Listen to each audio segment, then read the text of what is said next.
Hello, if you want to watch exclusive lemon content on What If Naruto, then go to my Boosty. The first link in the description here contains such hot stories for adults, such as What If Naruto Was a Daddy for Sarada, or Kushina and Mikoto Vulgar Naruto Mommies. Follow the link and enjoy. I'm waiting for you.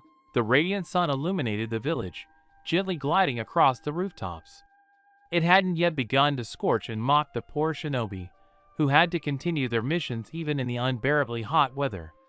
The light touched everything except one spot. The graves remained in shadow, the stone tombstones exuding the coolness they had accumulated overnight. The fog covering the cemetery was visible from afar. It didn't resemble milk or clear jelly. It was a light haze that barely touched the treetops. Niji walked silently, like any ninja, between the graves and stopped. It was heavy and very sad. So many identical slabs, differing only in the name on them. He carefully sat down next to one and ran his hand over the rough, cold surface. His eyes lit up, and tears began to flow. Almost no one, saw them. Hinata Hyuga. They had been through so much together, from searing hatred to tender brotherly love. Niji began to adore his clan's princess as he got to know her better. Filled with only bright thoughts and devoid of wicked intentions, she became a light to him. Niji accepted his fate. The caged bird would never again be an obstacle for him, for he knew his poor sister had suffered far more than he had, yet remained silent, patient, and strived for greatness. Only he, the clan's genius, favored by the clan's leader himself, was constantly tempted to accuse the main line of injustice. She's gone now. And Hayashi is gone too. Niji is alone. He never found a life partner. Before the tragedy, the Hyuga lived as a bachelor in a small house on the outskirts of the clan. But something did happen. The small child began to twitch in the man's arms, slowly waking up. Niji smiled and, holding the child with one hand, stroked its tiny head with the other. "Boruto, your mother is here," he whispered to the child. The child had fully awakened and was looking around curiously. Hyuga pulled out a small package of candy from his bag, the one he'd bought on the way to the cemetery. Boruto reached for the bright, rustling wrapper, but Niji wouldn't let him take the enticing toy. "Hinata, these are for you. Sorry, I didn't bring flowers. You know, they're hard to carry when you're carrying a baby. Next time, I'll leave him with someone and bring them. Sunflowers, okay? You love them so much. I'll buy the biggest, brightest, most lush bouquet from Ino. For now, just candy." Boruto was about to burst into tears and take back the object he was interested in, but his uncle bowed his head over him and, looking into his blue eyes, began to speak again, but only to his nephew. "I hope you grow up to be as good a person as your mother. And like your father. We'll definitely go see him again. And also see your grandfather. You know, he's a controversial figure. But it's definitely worth honoring the memory of our ancestors." Niji walked up to the concrete slab that was nearby. "Hayashi Hyuga." "Uncle Hayashi, rest in peace," was all he said. Boruto found it interesting to watch his uncle, who spoke sometimes to him, sometimes to the graves. He was interested in this whole world. He didn't yet understand who this cruel place had taken from him. "Now shall we go to Dad? He was also very, very good." Naruto Uzumaki. The man who turned his life around. It was Niji who fell in love with this life, accepted himself and his destiny.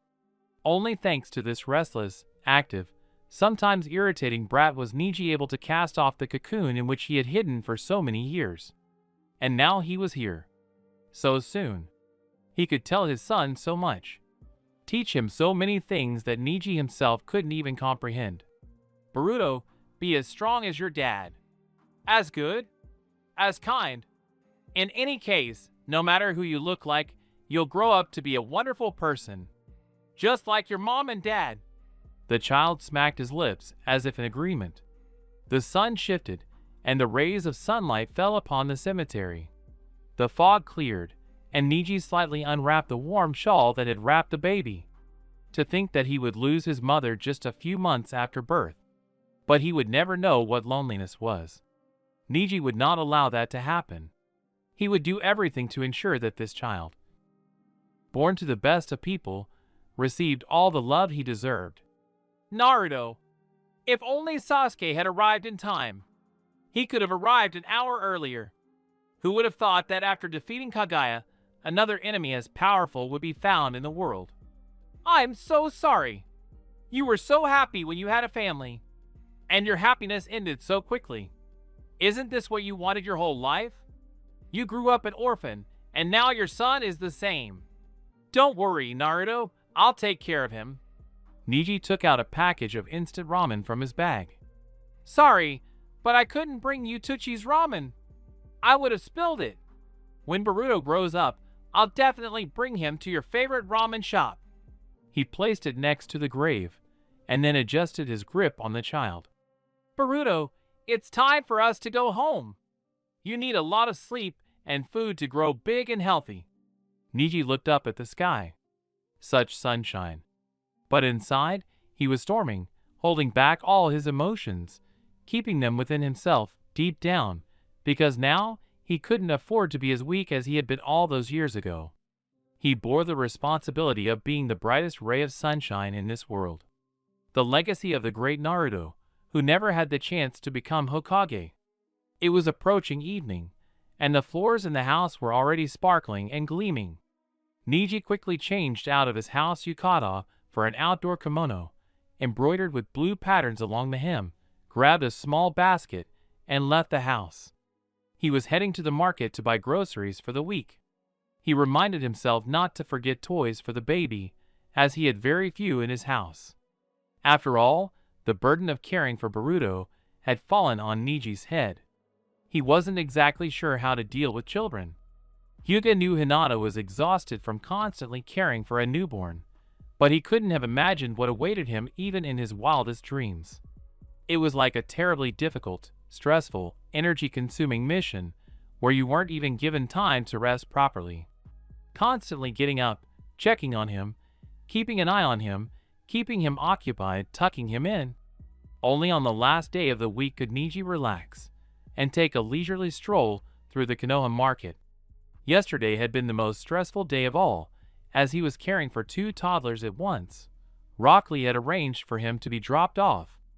It so happened that Lee was a single father from the very beginning. The relationship between him and his wife broke down before baby Metal was even born. After the birth, nothing returned to normal. She left, and Lee was left alone with his son. Niji couldn't imagine how he'd cope without his friend's support. Metal Lee was half a year older than Boruto, so the proud, bushy-browed man had already experienced the full zen of fatherhood. It was he who came up with the idea of keeping each other on hand, helping each other out whenever possible. In short, they formed their own little club of young dads. Konoha has changed so much in recent years. It's become incredibly noisy and crowded, with villagers scurrying back and forth like fish in a cramped aquarium. Buildings have begun to rise, and colorful lanterns and screens are everywhere. The shinobi village, now a shinobi city, was no longer a hidden settlement. It's now a place that attracts everyone: tourists, traders, officials, and even the simply curious. Konoha now has a place for everyone. Shinobi are gradually fading into the background. Bright, noisy, and vibrant, the new Konoha is very popular with the youth, but Niji, accustomed to peace and quiet, finds it hard to accept his home as it is. Sometimes he doesn't even want to leave the Hyuga quarter, where the din of the city doesn't reach, where you can hear the rustling of leaves, the rustling of the forest. It was nearby, the crowns of large trees towering literally 100 meters from the clan. How happy all the Hyugas were when the development in this direction stopped and began in the opposite direction. Now Konoha is growing not deeper into the forest, but beyond the Hokage rock. Niji considered this the right decision, since depriving the village of its forest would be like draining the sea of Kiri. The market had changed too, but not much. Niji walked past the small pavilions, which had only grown in size, but remained in their original locations. He approached the produce, examined the goods, and asked the price. There were far fewer people here than on the streets lined with supermarkets. Although prices were higher here, you could be sure that the tomatoes were the freshest, as they were grown by local farmers. "Neji!" a voice called out to him. Hyuga turned around with displeasure and saw a flustered Sakura standing before him, her baby dangling in a sling. He wasn't in the mood for conversation, but he didn't want to offend her either, so Hyuga paid for the vegetables and approached the Uchiha, who had only recently acquired her surname. "I've been meaning to come see you, but I only got around to it today, and you're not even home. Where's Boruto?" Sakura asked in surprise, and her daughter mirrored the same puzzled, thoughtful expression. "Sarada is remarkably similar to you," Neji said warmly. He wasn't particularly fond of other people's children, but he still couldn't help but be moved when talking to Sakura, whom he'd known for so long. It irritated him, to some extent, that all his friends had suddenly decided to have children. It wasn't that Neji particularly wanted to spend time with other people, but he wouldn't have minded at least occasionally relaxing at the barbecue joint where they so often gathered. Listen to the news, drink a bowl or two of sake, have a tasty meal, and then go home, where he could sleep peacefully until morning. No one else allowed themselves such luxury. Unlike him, many continued to go on missions and devoted their free time entirely to family. Neji himself, even if he were invited to such gatherings, would have refused. Not now, when Boruto was still so small and vulnerable. It was hard for him to leave him with Rock Lee, but the desire for rest and sleep was stronger. "Sasuke's still not here?" Hyuga asked unexpectedly. Sakura shook her head. "No, I haven't heard from him since the attack on Konoha." The young mother's voice tinged with melancholy and despair. "I don't understand why he disappeared. Maybe something happened to him?" Neji suggested. "No, Kakashi gets letters from him. But I don't. That's how it turned out. He only needed me to revive the clan. As soon as Sarada was born, he abandoned me. I'm sorry for saying this. It's just that I have no one else to talk to. I haven't seen anyone in ages. I thought I'd come to you. I'll examine Boruto, and we'll talk. But right now I'm not even working. I'm looking after my daughter. By the way, you still haven't answered me. Where's your little one?" It was clear Sakura was simply trying to change the subject, but Neji didn't want to pry into her heart. Besides, their relationship wasn't close enough for her to confide in him about her romantic failures. Ino would understand her much better, Hyuga thought. Neji considered it a good idea to steer the conversation in a more innocuous direction. He's at least spending time with Metal. They should become friends when they get older. "Yes, you're right. Would you like me to go shopping with you? I'll help you choose something for the little one, especially since Sarada needs a lot of things." "No," Neji snapped. "I can handle it myself. Thanks for the offer." Neji bowed slightly, as required by etiquette, and then walked away to continue shopping. A loner psycho, obsessed with showy politeness, Sakura thought. Neji was already approaching his home. A lovely, traditional dwelling, a birthday gift from his uncle. Everything was typical of a Hyuga. A small garden and a training ground outside the house, ikebana arrangements inside, shoji doors everywhere, tatama floors in the bedrooms, and futons instead of beds. Many considered this way of life very outdated. Even in their clan, there were occasionally those who decorated their homes in accordance with modern fashion, or even moved into apartments in high-rise buildings. Neji sincerely believed that this type of interior was beautiful. It was comfortable, the colors were pleasing to the eye, and most importantly, there was plenty of open space.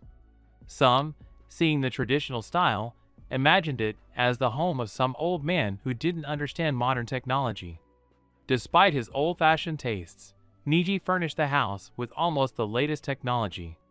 He preferred to hide everything in closets and behind shoji doors, so as not to create visual noise.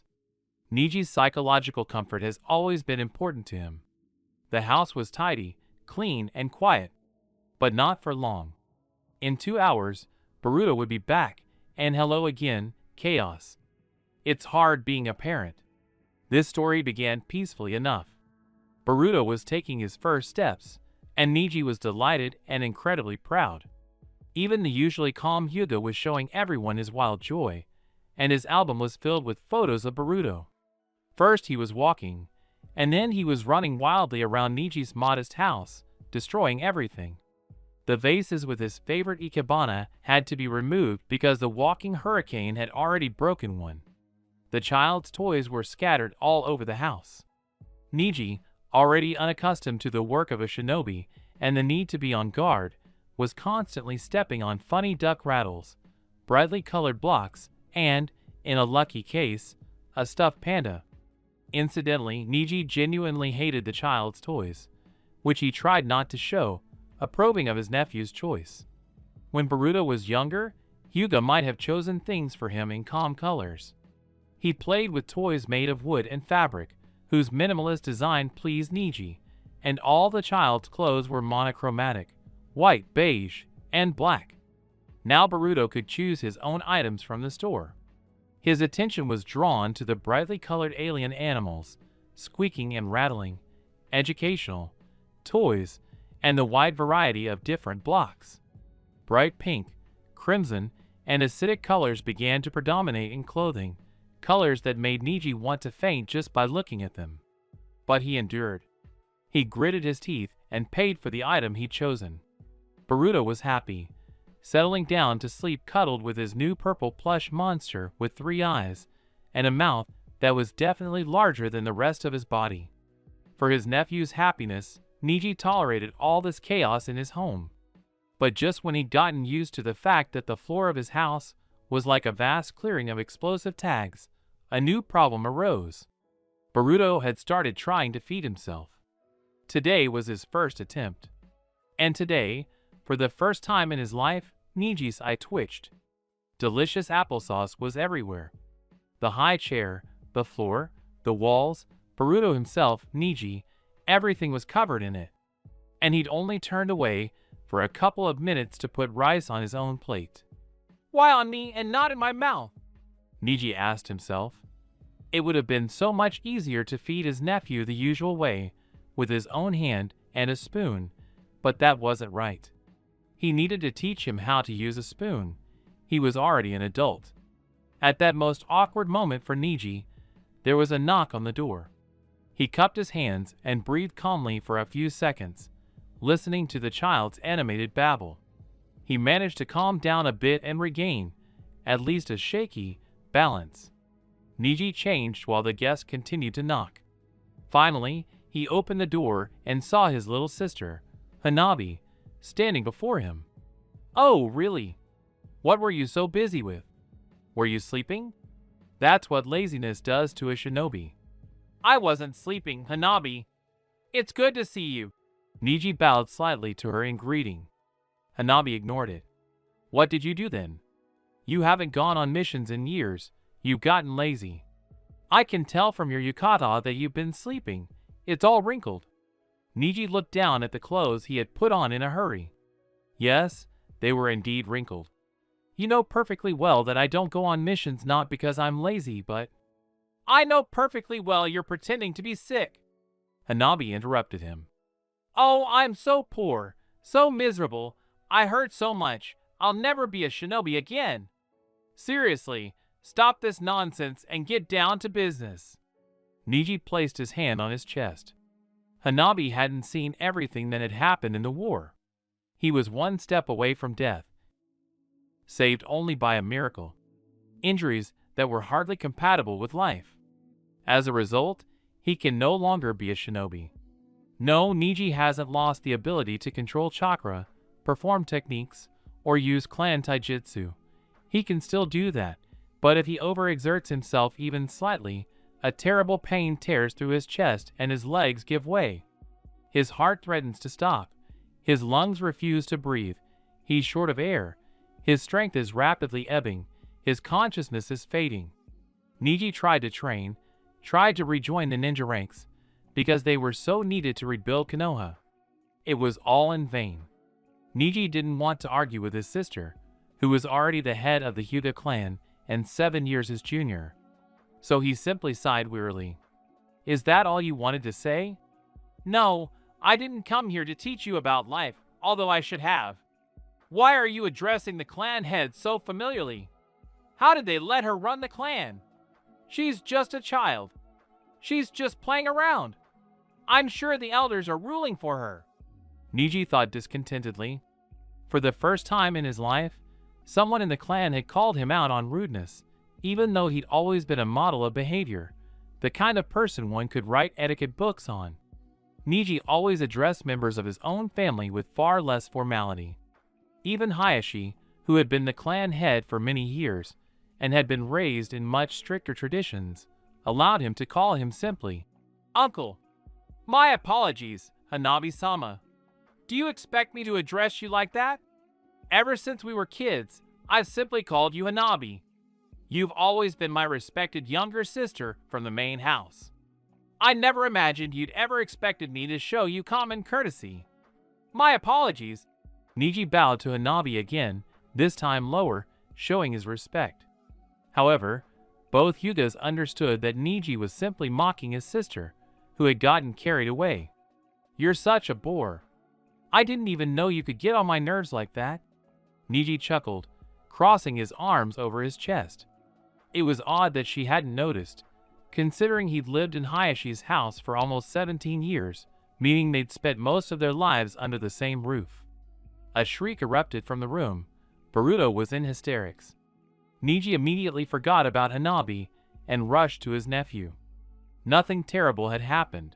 The child seemed to have simply done something and was frightened by it. Niji picked Boruto up, and he quickly calmed down once he was in his beloved's arms. That's what I wanted to talk about. Kami-sama, what a mess. Hanabi even jumped when she saw what the little yellow monster had turned the kitchen into. She stood there, looking with disgust at the drips of mashed potatoes at her feet. Wait a bit, I'll sort things out with the child and we'll talk. Hanabi had to wait a long time. She stood, sat, walked around the house 3 times, sat some more, watched a movie in the living room, but it didn't even occur to her to help her brother. That's it. The kitchen is clean. The child is having his morning nap. Niji sank down onto the tatami next to Hanabi, who was sprawled on him, fiddling with the remote control. Listen, you're certainly a great guy. Thank you. Wait a minute. I want to take Boruto. You're a good boy for being his babysitter, but it's better for him to grow up with me. Every child needs a woman by his side. Niji couldn't find anything to say at first, swayed by the proposal. He clenched his hands until his knuckles turned white, his thoughts racing inside. Why did she suddenly decide that? How can I give her my beloved Boruto? How will a child raise a child? Who will actually raise him, the servant or herself? So you agree? No, Niji suddenly explained emotionally. I was with him this whole time, and I will be until the end. He needs a replacement mother. And father too. Niji, what do you know about raising children? More than you. Niji and Hanabi glared at each other, their eyes blazing with anger. The Hyugas were tense. Niji, do you really want Boruto to be raised by a member of the branch family? Hanabi asked quietly, smiling slyly, even grinning a little. He shuddered at this. Hanabi wants to take Boruto because, you see, Niji is from the branch. She's touched on a sore spot. And anyway, I'm closer to him. You're not even really his uncle. And I'm his closest aunt. Boruto is Hinata's son. And he should be raised the same way as future clan heads. And what if he gets the Byakugan? Then he'll replace me in this position. What do you think, huh? Hanabi. The girl looked at her brother defiantly. She was confident of her victory, but Niji wasn't ready to simply hand over his nephew, Hinata, and Naruto's precious legacy to unknown hands. What? When I took Boruto, you didn't complain to me. But now you've started something. You should have done it earlier. I'm his guardian now, so I'll raise him. If Boruto becomes the clan head in the future, I think you'll explain things to him even when he's older. You can't even keep the house clean. Hanabi found a reason to tease. I simply don't have servants. The house is clean now. I've cleaned everything. Get out of my house. I don't want to talk about this anymore. I won't let you insult me anymore. You conceited idiot. Hanabi muttered and headed out. Niji saw her out. He stood in the doorway, watching the clan head retreat to the main estate. It was scorching hot outside. The Hyuga couldn't even feel the slightest breath of wind. In such weather, Niji felt like taking a nap too, especially since the house was quite comfortable. He closed the door and hid in the shade of the house. If Boruto wakes up, I'll hear it even from my room, Hyuga thought, heading to his room. He pulled out a futon and lay down on it. His worries about his nephew subsided. He realized he would never let anyone take him away, so he was able to sleep peacefully in the soft bed that smelled pleasantly of laundry detergent. Niji had slept well. A nap during the day is an achievement for the guardian of a hyperactive child. Almost 3 hours had passed. The only thing that bothered him was the strange silence. Only rustling sounds came from his nephew's room. To save energy, Niji simply activated his Bikugan. What he saw made the Hyuga jump up and run into the room. The doors were ruined. Boruto had torn up all the paper in the shoji partitions, hanging from the wooden frame and smiling cheerfully. The scale of the destruction to Niji's house was enormous. Scraps of paper lay scattered across the floor like snow. One even had a bird design visible on it. Niji's first reaction was anger. He grabbed Boruto's arm and pulled him away from the door. He'd have to do some repairs, replace the entire partition, and it wasn't small at all. And all without his knowledge. He'd barely fallen asleep when Boruto started acting up. Just like Naruto. Niji raised his hand, intending to hit the child as punishment. But the child simply looked at his uncle with slightly frightened, but mostly curious eyes. He didn't cower in anticipation of the blow, didn't try to break free, didn't try to defend himself. No! Boruto didn't know what violence was. Hyuga couldn't hit him. He slowly lowered his hand, then knelt down to be level with his nephew. Niji hugged him tightly. I don't have to be like my father and uncle. I don't have to raise him harshly. I don't have to hit him. I don't have to hurt him. I don't want to hurt him. Thoughts of the past flooded the man's mind. He recalled how, as a child, his father would hit him, punish him, force him to his knees. How, later, Uncle Hayashi would activate the seal on his forehead just to punish him.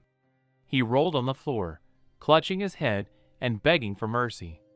Just think, I'm already 21, and I still remember the childhood trauma. Boruto, don't do that again, okay? Uncle! The child yelped cheerfully and laughed. Niji breathed a sigh of relief. 102, 103, 104. Lee counted cheerfully. The two children were doing push-ups to that count. Boruto and Metal were competing to see who could hold out the longest, neither of them willing to give up on this workout. They did the push-ups on their knees to make it easier, but that didn't dampen the competitive spirit. Metal was already 6, while Boruto was still only 5.5. Despite their ages, both children were already quite proficient in using chakra, which was why they were showing such good results. Niji came to pick up his nephew, but he couldn't interrupt such an important event. Who would win? It was a mystery to the children, but Hyuga knew Metal would definitely win. He was a bit older, and Rock Lee trained his son much harder. Niji thought Boruto's training should be stepped up a bit, otherwise the son of such wonderful people might turn out weak, and Hyuga couldn't afford that. To avoid distracting the children, Niji didn't enter the room, but stood behind the wall, spying on the competition with his Bikugan. He was sure Lee, as an experienced shinobi, had already noticed him, but the Hyuga remained invisible to the children. It would be a long time before they could detect someone's presence by chakra. If Boruto tried hard, he might even be able to use sensory techniques. There was every reason to believe it. Hyugas are all sensors, even without the Bikugan, and the Uzumaki might have developed a special sensitivity to other people's chakra. But while these children were so small and defenseless, both Metal and Boruto seemed like puppies or kittens to the man. They had sharp fangs and claws, but they used them only for play, nothing more. As Niji expected, it was Uzumaki who was the first to give up. At first, Boruto struggled to cope with his fatigue, huffing and puffing, squeezing the last of his strength from his muscles, wincing and frowning with the strain. Previously, he'd even stick his tongue out in such moments, but fortunately Niji had managed to break his nephew of that habit. Boruto collapsed to the floor, red and sweaty, but he didn't care, because Uzumaki's main concern was losing to his best friend. "I beat you!"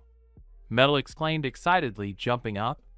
He was incredibly proud of his well-deserved victory. The boy began running around his friend, pouring out a huge amount of emotion. He glanced at his father, saw the approval on his face, and rejoiced even more. "Yes, Boruto began to protest. He definitely wanted to tell his friend that his victory was a fluke, and that next time he would definitely win. But Uzumaki seemed to sense his uncle's surveillance, so he bit his tongue. Boruto remembered his teacher's teachings about politeness, restraint, and etiquette. He wanted to express his indignation, but at the same time, he wanted to be like his uncle. In Boruto's humble opinion, Niji looked incredibly cool, especially compared to other shinobi like Rock Lee. He always showed a lot of emotion, cried out loudly, and Lee always had so much youthful power within him, which he preferred to channel into grueling training. His uncle, on the other hand, was always calm and reserved. His rare training seemed to Boruto not a cheerful competition with his former self, but an entire art form, where every movement carried weight and could change the entire fight. It seemed to Uzumaki that behind his calm facade lay a vast reservoir of power, that if he so desired, Uncle Niji could defeat absolutely anyone, even the Hokage himself. That's why his guardian's words carried such weight with Boruto. Uzumaki bowed his head in displeasure and muttered, "Thanks for the competition." Niji nodded contentedly from the other room.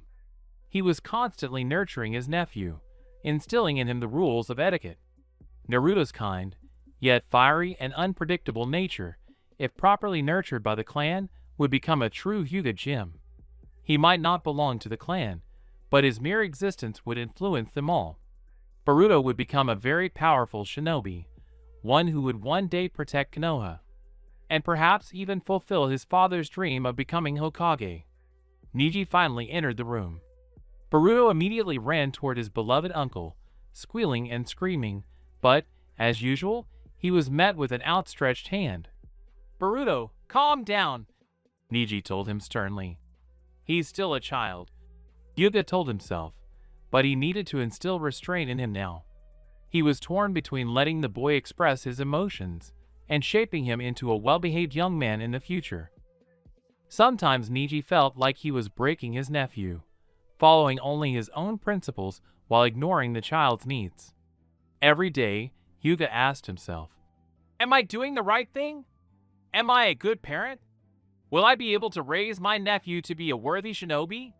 He dreamed of seeing a child calm and well-behaved, unlike Naruto, but not broken and embittered, like Niji himself. He was currently achieving this goal, but he was always afraid of doing the wrong thing. For Hyuga, his nephew was his treasure, his most precious possession, the legacy of his beloved sister and friend. Boruto made a sad face, but stopped lunging at his uncle like an Inuzuka Nikin who hadn't seen his master in months. The child didn't particularly appreciate his uncle's sternness in public, but he knew that at home he could hug him as much as he wanted. "Just don't scream." "Did you have a good time?" Niji asked calmly, removing the boy's sweat-soaked t-shirt. "Lee was driving the kids crazy today." "Yes. We trained all day. And we also ran around Konoha. We almost ran all the way around. We barely missed it." Rock Lee chuckled. "Of course, there's only a little left, about the entire village. It's grown so much, after all." "Yes, Boruto excelled today. He studied really hard. He also won the soup eating contest." Lee shared the child's success. "Tomorrow, I'll bring medal to you at 12, as usual. Sorry, but I wanted to train and teach Boruto alone.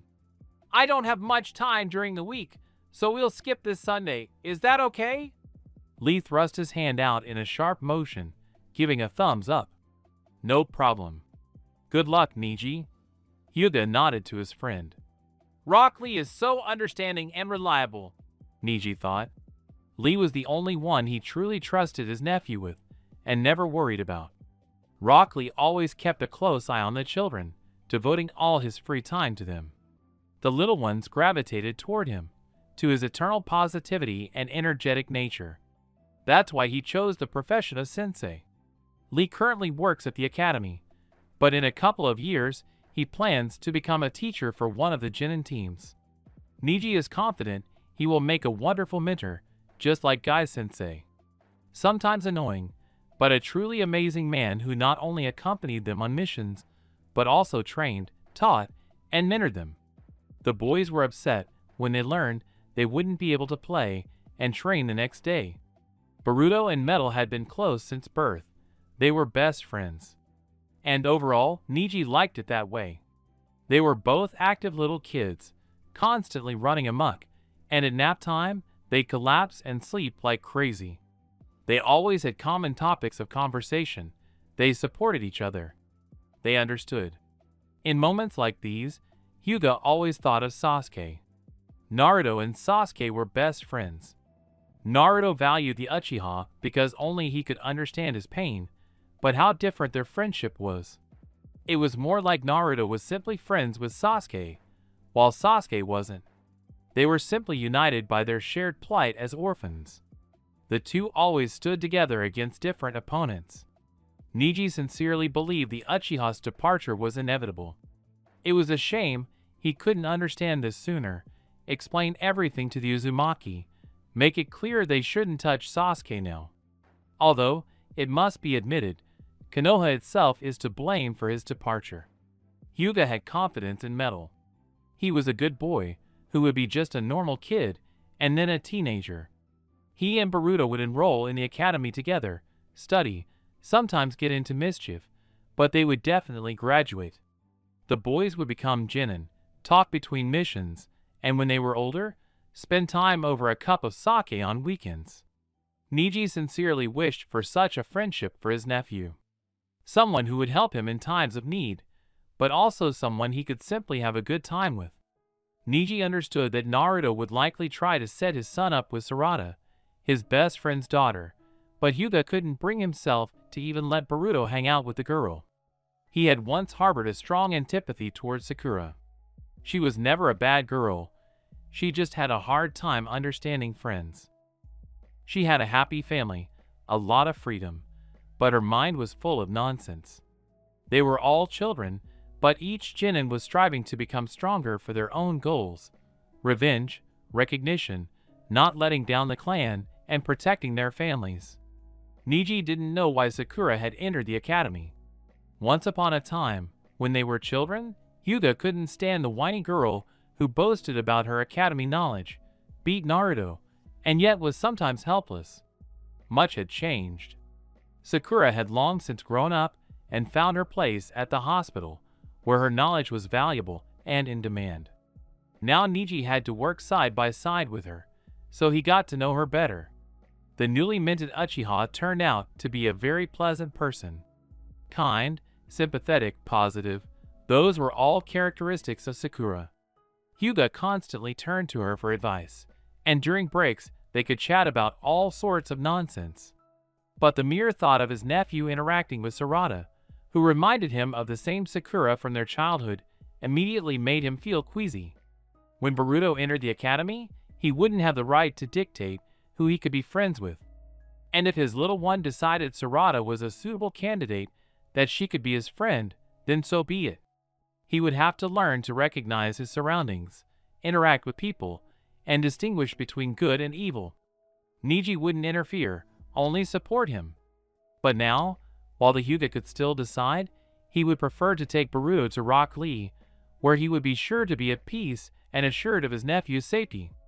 Niji changed Boruto into dry and clean clothes, and then they politely bid their hosts farewell. The children first hugged each other tightly, and then Hyuga made Boruto bow and thanked them for the welcome. Lee found etiquette amusing, especially in the modern world, where clan traditions had lost their influence. But he knew how important they were to Niji, so he didn't allow himself a smile or a brief chuckle. The small family left Lee's house, rock and metal waving goodbye to their guests. Niji held Boruto's hand as they walked away, not toward home, but toward the city center. The boy didn't immediately notice. His eyes followed his friend's house, an ordinary, small building built in an unconventional style. Clean lines, light colors, artificial materials. There was nothing particularly striking about the house. Beauty wasn't Rock Lee's primary concern. He'd chosen a house for its large yard, with several trees, a sparring area, and, of course, dummies with targets.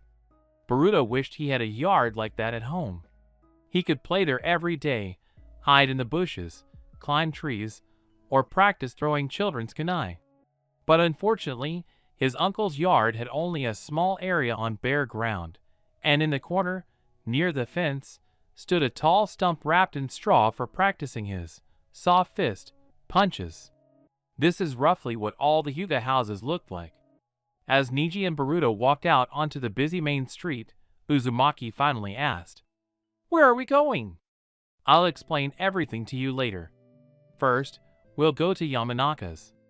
"4 flowers?" "Yes, 4 flowers." They walked down the street, shops lined along their path. The bright signs caught the child's attention, his gaze constantly catching the glowing sign or the funny mannequin behind the glass. Boruto kept stopping, and Niji had to tug at his arm. "Please don't fall behind, otherwise we won't get home before dark." "Uncle, did you see such a funny man there?" "Not alive. And he's wearing a jacket. In such heat." Boruto started laughing childishly, and Niji just shook his head. "It was a mannequin." "Mannequin?" "Yes. They hang clothes on them to show to customers." Hyuga stared ahead at the road, seemingly oblivious to the child's trudging pace. But Boruto knew his uncle was actually listening attentively, always answering his questions and commenting on his statements. He walked calmly, with measured strides, though they seemed too long for the child's liking. Boruto hurried after his uncle, wondering why they were going to the flower shop. They entered a cool room, a huge hall filled with a wide variety of flowers. Some were already arranged in bouquets, while others were just waiting to be placed in vases on display. Bright lamps cast a cool light, giving the flower shop a distinctly museum-like feel. The tiles underfoot glittered. If you looked closely, you could even see your own reflection in them. Boruto approached one of the display cases with delight, behind which lush chrysanthemums stood in a snow-white vase. The child, his mouth half open, examined them all, then moved on to the next, and then the next. He didn't linger there long. The child took in all this splendor like a hurricane. Boruto loved flowers, and Niji had a hand in that. Hyuga himself had always loved ikebana, and as soon as the child grew up, he brought them back into his home. He was soothed by the pleasant scent of flowers, the neat lines of the flower arrangements, and they also brought a touch of coziness to his traditional, minimalist home. Boruto treated the flowers with care, and sometimes helped his uncle arrange them around the house, or choose a new vase at the store to replace the one he had recently broken. Boruto often broke vases, but at least he hadn't injured himself, and even that didn't happen every day, much to Niji's relief. Behind the counter stood Ino Yamanaka herself, the flower shop owner. She was arranging a bouquet of some light-colored flowers, adding dried flowers, and wrapping it in paper with a simple geometric pattern. She looked up and smiled when she saw Hyuga. "Oh, Niji, I'm glad to see you." Ino smiled and immediately pushed the unfinished bouquet aside. In her hands, even the most wilted flower could become a beautiful centerpiece. Her clan had been growing and selling flowers for countless years. They were world beaters in the field. There's no one better than the Yamanaka when it comes to bouquets. Niji quickly bowed in greeting. "I need a bouquet of sunflowers without wrapping," Hyuga quickly asked. The smile immediately disappeared from Ino's face. Everyone in the flower shop knew where Niji took his sunflowers. Yamanaka and Hinata were never particularly close. They weren't really interested in each other. Their upbringing, values, strength, and personality, they differed in literally everything. Hinata and Ino maintained a neutral relationship in the academy classroom, occasionally helping each other out. Ino occasionally lost to the Hyuga, as she hadn't yet mastered the clan's techniques. After graduating, they interacted when they gathered in groups at cafes or onsen, but even there, the two rarely spoke, participating only in group discussions. Yamanaka developed a much closer relationship with Naruto. He filled her with positive emotions, gave her faith in the future, and simply made her laugh. As a child, the clan was against communicating with the demon, and Ino had to follow the elder's will. As she grew older, she ignored all prohibitions. They never developed a close friendship or even affection, although Yamanaka would have been happy to marry someone like Uzumaki. This was, of course, before she began her relationship with Sai. Naruto was always handsome, contrary to popular belief, very intelligent, resilient, and most importantly, his will to live, his positive attitude, and his ability to never give up. This is what Ino undeniably respected about Uzumaki. No, she didn't love him, but with such a husband, she would feel safe and secure. However, she already feels completely safe and surrounded by love, because she has her Sai. Sai Yamanaka was still not Ino's official husband. She still valued the clan's respect and understanding too much, and they were staunchly opposed to the clan head marrying at all. Konoha might be moving forward toward a bright future, but some things were too deeply ingrained in people's minds. When a young woman became the heir to the great clan, all the influential Yamanaka were deeply displeased. Unfortunately, her mother was unable to bear more children, and Ino would never have had a brother who could take over as clan head. Time passed, and she proved her strength and mastery of Yamanaka techniques to everyone. After her father's death and the end of the war, she was recognized as the new clan head. Ino had no idea what a dirty trick the elders had in store for her. When she met Sai, fell in love with him, and told the council about her impending wedding, she was ridiculed. They believed that if Ino married, her new husband, not she, would become the clan leader, something no one could allow. Entrust them all to a stranger? Who in their right mind would do such a thing? There was much debate that day. Ino was ready to abandon them all, take the name Saya, and live as a clanless person. They were able to reach a unanimous decision. Saya would be accepted into the clan, becoming a Yamanaka, but not Ino's husband. Overall, they were satisfied with this development. They lived as a family, under the same name, in the same house, sleeping in the same bed. Most importantly, they were raising their son together. Niji and Ino had something in common that always brought them together, belonging to a clan and the obligation to follow its will. Hinata, however, was in a similar position, but it never weighed heavily on her. There were things she didn't like, but she was willing to tolerate them for the good of others. Niji had always been different. He protested against this system as a teenager, but only came to terms with it as he grew older. He didn't support the clan, only the specific ideas of some Hyuga. Ino saw herself reflected in him. She was irritated by the clan's ways, the attempts to marry her off at an early age to a specific man, and other such fripperies. But she had to accept it. Such is their lot. Ino had assembled a lush bouquet of the most beautiful sunflowers in her shop. She didn't want to sell Niji anything worthless, even if it was something he'd end up taking to the cemetery anyway. Dead heroes deserve the best, and Naruto and Hinata were the ones who protected the village on that fateful day. Boruto had run around the store for a while, and was now standing next to his uncle. He was bored. Even a 5-minute wait was driving him crazy. He wanted to run, jump, train, but he knew Niji wouldn't appreciate this behavior anyway. In the store, in front of strangers, he had to behave calmly. Stand next to his uncle and endure it. Ino handed Niji some flowers. Here, take it. You've grown so much already. Boruto, how old are you? 5.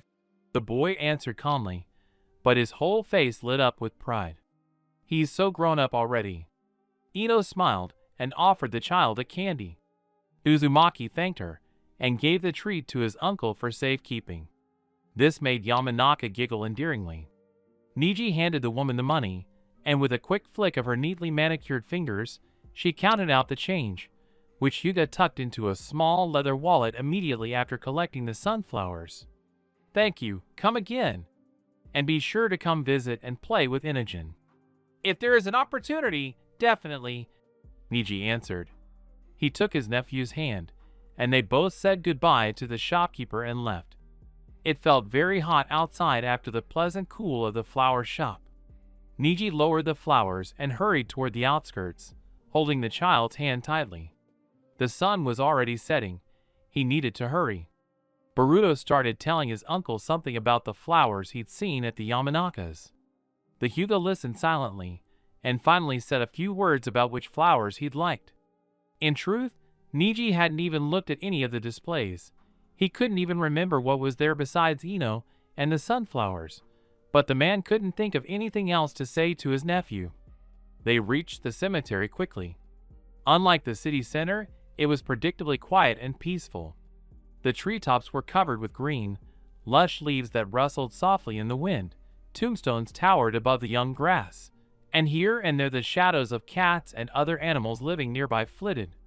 Niji and Boruto walked between the neat rows of graves and stopped at the right one. Hyuga placed half the flowers in a special vase. "Uncle, what is this?" "It's been too long since Boruto was here," Niji thought. "And it's my fault. But does a child need to be here often? A place of sadness and grief. Should I bring him here all the time?" This place is called a cemetery. Here, in the ground, lie the bodies of dead people. "A cemetery," Boruto said thoughtfully. "We went here before. A long time ago."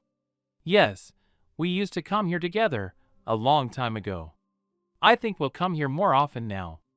The boy scratched the back of his head and began to read the inscription on the tombstone syllable by syllable. "Hidata" and "Hyuga." "Hinata Hyuga. You said that's your mother's name?" Boruto's gaze immediately turned sad. He was completely dejected. Niji took his nephew's hand to reassure him a little. "Yes, that's right. Your mother's body is here." "So, Mom, in the ground?" Boruto asked, fear in his voice. Hyuga sighed heavily. He struggled to find the words for the child. He didn't know how to properly explain everything to him. Death.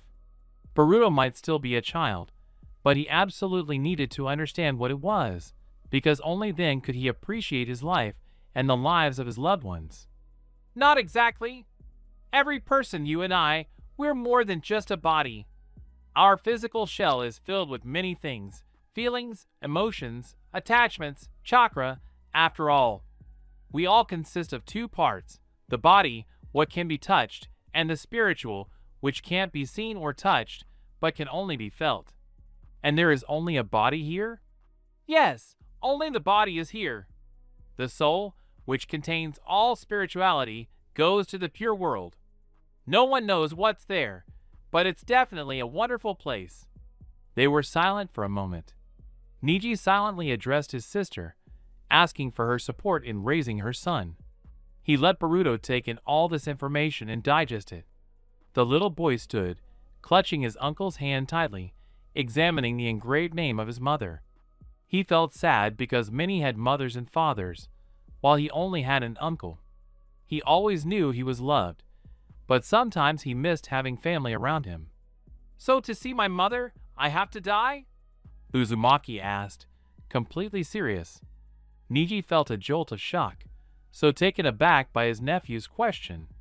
For a moment, the man fell silent, but Boruto peered into his uncle's colorless eyes with bleak curiosity, trying to see an answer there, at least. "You're probably right," Niji finally spoke, "but I don't know for sure. Think about something else. How would you feel if I died?" Boruto looked away, lost in thought. He began to imagine how his life would change. His first thought was, No one will force me to write my own copybooks or eat vegetables anymore. His second thought was, but who will hold my hand then? Answer all my questions? Who will I tell about playing with metal? The child felt ashamed of his first thought and looked down. I would be very, very sad. I would miss you. And I would probably cry. Niji turned to Boruto and crouched down, finally bringing their eyes level. The Hyuga placed the remains of the flowers on the ground next to him, both hands resting on the child's shoulders. Niji looked straight into his nephew's blue eyes and smiled slightly. He might have lost his sister, to whom he was so attached, but he had gained a nephew. The child became a bright ray of sunshine in his life. He was his reason for being. After the war ended, Niji found himself disabled. A retired shinobi? He came to his senses almost a week after it all ended. At first, he didn't think much about his future. His wounds were too severe, and the Hyuga spent all his time in the hospital. It took several months for him to fully recover, and then he was barred from training for another 6 months. Niji was certain that once his wounds healed, he would become a shinobi again, carrying out missions, perhaps being given a Genin team, or sent to help in the remote reaches of the Land of Fire, or perhaps sent to another shinobi village as support. Helplessness hit Niji hard. When he began training, his body proved incapable of withstanding the strain he had endured.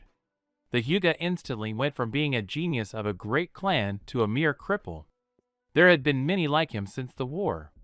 But after the proud title of the clan's best, this new status seemed humiliating and devastating to Niji. Now, he couldn't do what he had spent his entire adult life studying. From early childhood, Niji had trained, developed, and learned. He had grown beyond himself. He planned to become even stronger, to surpass his former self, to be able to protect everyone if warfare were to recur. Hyuga did not believe in long-term peace. Now Niji couldn't be a shinobi. The whole meaning of his life had vanished before his eyes. The most painful thing was that he could still use the Byakugan and even a little of the Jukin, but as soon as he gave his body a little exercise, it immediately shut down. Rock Lee's principles weren't helping, because training wasn't enough to restore his former form. The more grueling the training, the worse Niji became. His entire family begged him to stop. He had to listen to them. When Niji finally came to terms with his injuries, he became a teacher at the academy. Retired shinobi often went there, having something to pass on to the younger generation. At first, he taught an introduction to shinobi history to the first years, and later, he began teaching orienteering to the entire academy. The students weren't very fond of the strict sensei, who could easily see all their cheat sheets just by activating his Byakugan. Niji never imagined himself as a teacher, and in fact, it wasn't his job. Lessons were boring lectures where everyone yawned, and tests were just quizzes. Hyuga was afraid to deviate from the textbook and the curriculum. He designed tests according to manuals, and he didn't interfere with the children's affairs at all. Arika sent the young sensei to special training, but that didn't help either. Niji could give orders to an entire group of shinobi. He could devise a strategy, because that's what a jounin should be able to do. But the moment Hyuga was left alone with a class of 30 people, none of them older than 8, a slight panic washed over him. He'd gotten used to it, adapted, resigned himself to it. When the village was attacked, Niji couldn't help.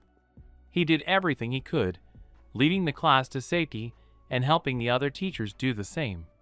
His strength was enough to kill several of the creatures that attacked the academy. Afterward, he had to stay in hiding with the children, as Niji didn't even have the strength to stand. He could only scan the area with his Byakugan. He saw everything. His heart was simply breaking at the sight of his sister being killed, Naruto being killed, his uncle being killed. Many people died that day, but they all managed to protect Konoha. But Niji couldn't. He took Boruto because he didn't want to trust such a treasure to anyone else. The thought of such a sunny child growing up in an orphanage, a foster home, or even with Hanabi's family made Niji shudder. The Hyuga decided to raise his nephew alone. Now Boruto is his ray of light, brightening the disabled man's dull and gray life.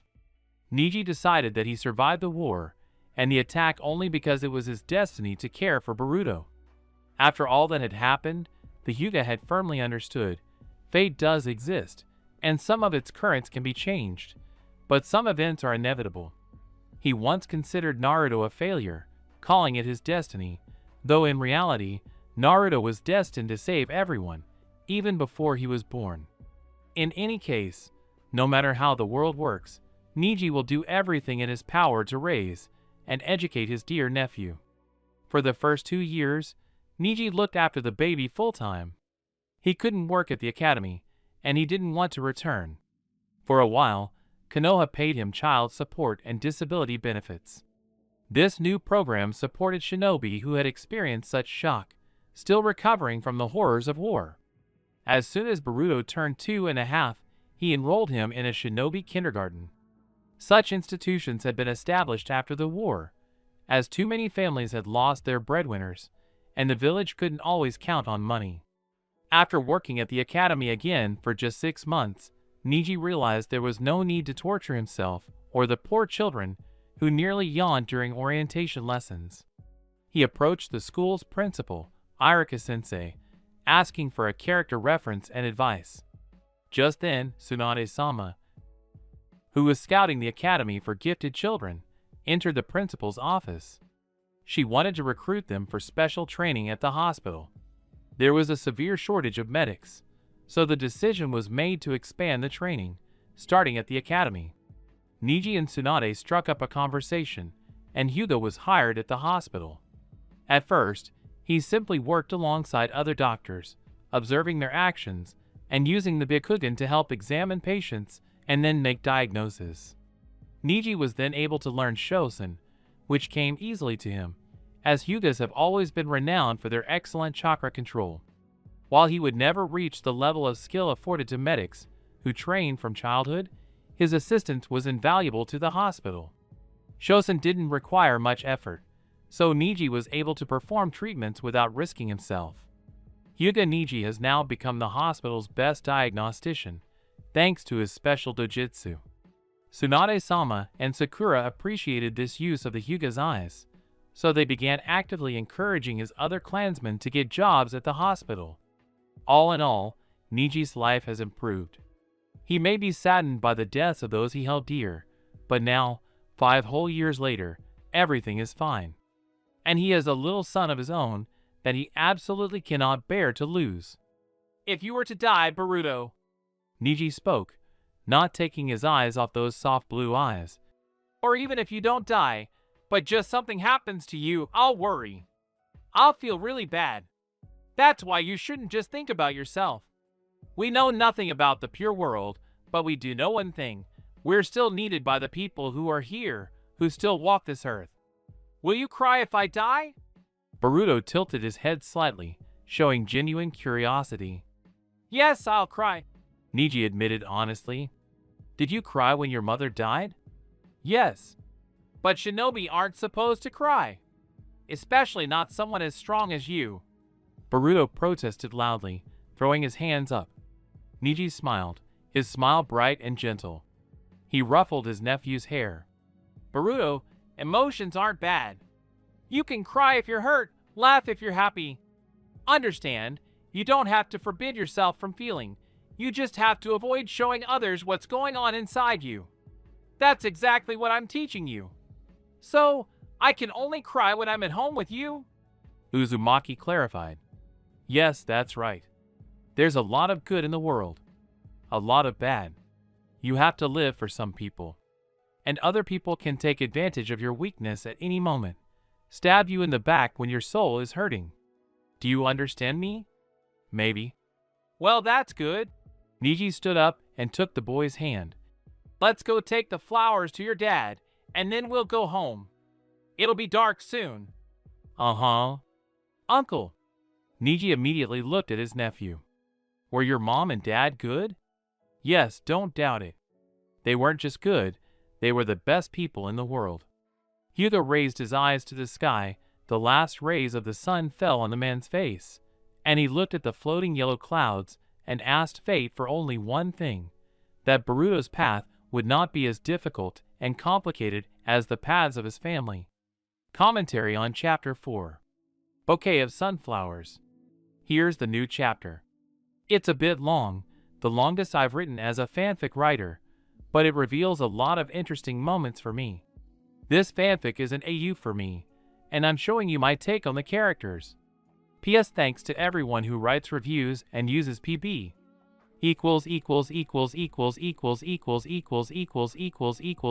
Chapter 5. Defective Hyuga, Part 1.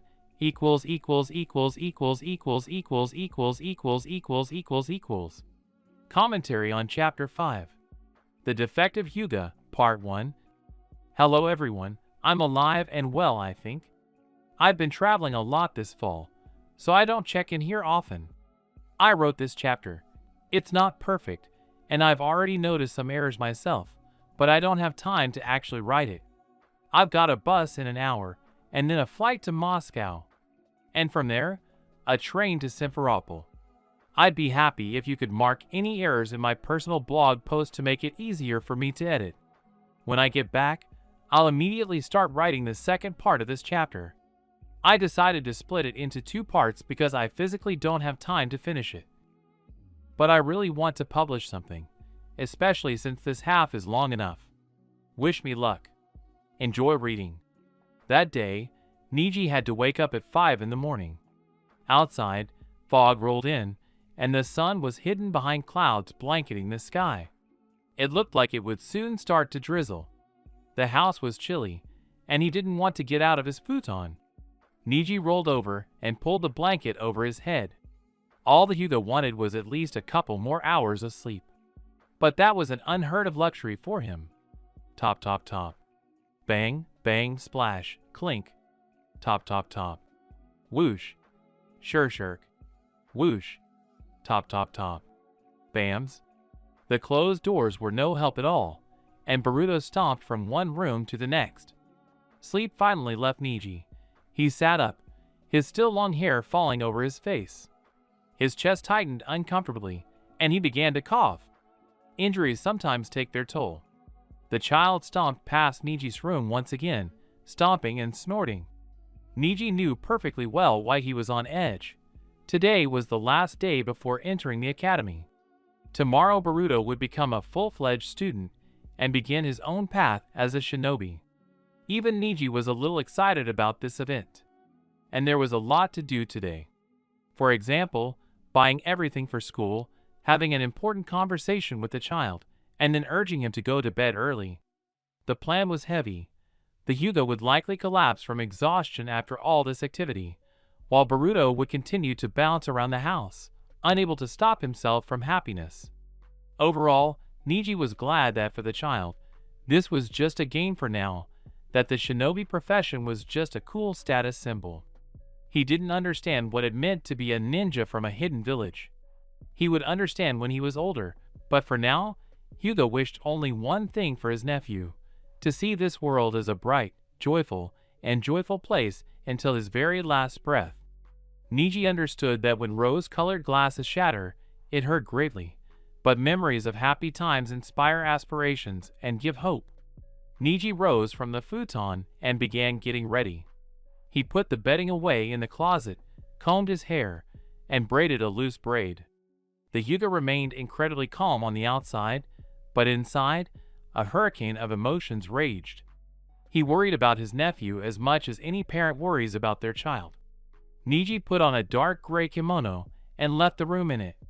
Boruto nearly crashed into his uncle, racing down the hallway again, just as Niji emerged from behind the paper door with a light, fluid movement. His uncle was as calm and collected as ever. For Uzumaki, the Hyuga embodied inner strength and unbending will. He truly admired the man, even though his personality was so different from his own. "Good morning, uncle," Boruto said cheerfully, taking a step back. "Good morning," Niji replied. The man smiled slightly and crouched down. The child's face was now slightly higher, his gaze falling on him from above. Boruto tilted his head affectionately to the side, studying the still slightly sleepy Hyuga. "Uncle, Are we going to buy new clothes at the academy today? Are we going? Niji nodded. I'm all grown up now, the kid continued quickly. I need some cool new clothes, just like real shinobi. Niji nodded again, barely holding back a chuckle. No, not at him, but simply a laugh of affection, of the humor of the situation, not at all malicious. Meanwhile, Boruto continued, I'll be like you. Something like that. Light. And cool pouches, just like Lee San's. And a bandana. I'll wear it like a Konoha headband. It'll be Sakuo. And I still need notebooks. I'll study really well. I'll come up with a cool plan, so that I can get around all my stupid enemies like that. I'll trick them all. I'll knock them all out. With a kunai, with a shuriken. I'll be the coolest shinobi. And then I'll become Hokage. Niji shuddered violently. The words chilled him to the bone, and a cold sweat immediately rolled down his temple. It was a common dream for a child that age. Many children say things like that, but these words, which the Hyuga was used to hearing only from Naruto, spoken by his little copy, stirred up a multitude of memories, both good and bad, but now they all echoed in his heart with a dull ache. He smiled and patted his nephew on the head. Definitely. We'll also go to the hairdresser. They'll cut your hair there. No! Boruto suddenly balked. No way! I want to be like you, and have your hair like that. You're the coolest shinobi ever. Naruto was the coolest shinobi, Niji thought, smoothing the blonde strands of hair on the child's head. The Uzumaki grew tired of this affection and pulled his head away from his uncle's rough palm. Hyuga finally straightened up. He glanced around the corridor. Boruto, have you washed your face? Yes. Have you made the bed? Yes. Have you changed into clean clothes? Yes. Did you tidy up the room? Yes. Niji shook his head. Boruto's eyes were practically glowing. He couldn't stand still for a second, shifting from foot to foot, biting his lip, and waving his hands around, not knowing what to do with them. Then I'll get ready now. We'll have breakfast together and then go. We have a lot to do. Are you ready? Yes. Yes. Yes. Niji nodded approvingly and walked towards the bathroom. There he decided to take his time. He didn't want to keep the child, but Hyuga wanted some time alone with his thoughts. He pinned up his hair and then took his morning shower. The water ran down his body, and time seemed to slow under the hot steam. Niji didn't want to go out into the noisy city, plunge into the bustle of the new Konoha, or keep up with his unruly nephew. He wanted to prolong this moment when he could simply be alone. Hyuga loves Boruto very much, but sometimes he's very difficult. He's small, active, and curious. Niji dried himself with a large, slightly rough towel. He looked at himself in the mirror. The Hyuga doesn't even notice how he's getting older, how he's aging. He'll be 28 this year. Almost 7 years have passed since Hinata and Naruto left this world. And Niji seems to still be living in the past, even though his nephew keeps growing. Niji let his hair down and changed into a casual kimono and haori, both in dull, everyday colors, black, gray, brown, and white. Niji reminded himself of his father. Even though his father and uncle were twins, the Hyuga managed to find many similarities with his father and none with his uncle. It was strange, but it was just his mind. If he'd used the Byakugan for this purpose, he certainly could have convinced himself otherwise. But Niji didn't want to break this tenuous link to his past. Still, I'm too fixated on what's already happened, the man thought as he left the room. How many times have I told myself to think about the future? I can't count. I live in the past. I've always lived there. Niji sighed heavily and entered the kitchen, where Boruto was already setting the table. He was quite independent and handled the kitchen with ease, which pleased the Hyuga greatly. Niji sank onto a cushion lying near the low table. Soon, Boruto set out yesterday's mochi and tea, then sat down across from his uncle. "Itadakimasu!" Boruto exclaimed, picking up his chopsticks. Niji responded in kind, then muttered thoughtfully, "I'll have to stop by at Chiraku Ramen for lunch."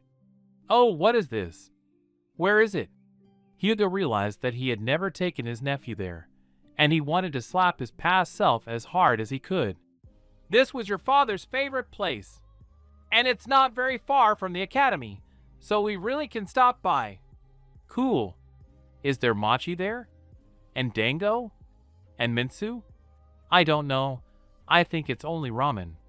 A look of disappointment immediately appeared on the whiskered face. "What a sweet tooth," Niji thought. "Uncle, are we going to go right now?" "Let's eat and go, I already told you. Don't ask the same thing over and over again, but rather listen carefully." Niji picked up the glass of tea and took a sip, savoring the pleasant herbal flavor. Boruto fidgeted impatiently on the pillow. He wasn't quite used to sitting on his knees properly, so he kept tempted to sit on his bottom and stretch his legs out under the table. He would have done so long ago if not for his uncle, who quickly reacted and stopped his attempts at sitting improperly. Finally, only dirty dishes remained on the table. Niji collected the plates and began tidying up their modest dining room, which was connected to the kitchen. Niji and Boruto had one rule in common: one cooks, the other cleans and washes the dishes. Usually Niji cooks, but today Uzumaki was setting the table, so the man obediently stood at the sink. Boruto was eager to help, but Hyuga sent him off to change and comb his hair. "Uncle!" "What?" They left the house, their chores done. Niji didn't hold the child's hand, as he was already old enough. Boruto walked proudly, his whole face alight with joy. There were many children around, all of whom would be attending the academy tomorrow. Some for the first time, some not. Many were buying up stationery, the clothing stores were packed, and the price of children's kits at the weapons store had skyrocketed.